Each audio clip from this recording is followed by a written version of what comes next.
حتما شنیدید که میگن به فکر آینده‌ات باش چون کسی به فکر شما نیست. حالا ما میخواییم بگیم که به فکرتون هستیم، نه فقط امروز و فردا بلکه تا آینده دور و نزدیک. کافیه به ما اعتماد کنید. الان میگیم چطوری. یادتونه 20 سال پیش حسین رضازاده تو سیدنی رکورد شکنی کرد؟ آره 20 سال پیش.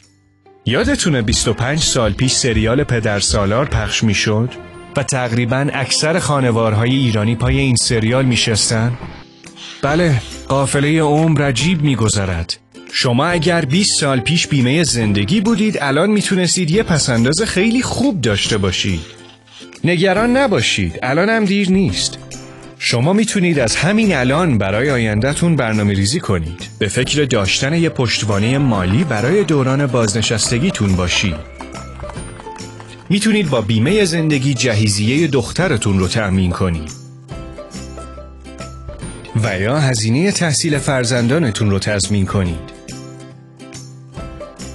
تا یادمون نرفته آخرش اینم بگیم که با بیمه زندگی بیمه ملت به فکر بهره‌مندی از پوشش‌های بیمه‌ای برای حفاظت و حمایت از خانواده‌تون باشید که اگر خدایی نکرده به هر دلیلی به بیماری خاصی مبتلا شدید، حادثه‌ای رخ داد که دچار از کار افتادگی شدید یا جاتون کنار خانواده‌تون خالی بود، اون وقت دیگه دغدغه مالی نداشته باشید.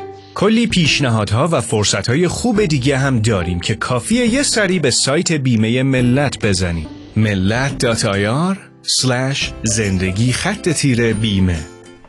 با بیمه زندگی ملت یک عمر همراه شما هستیم.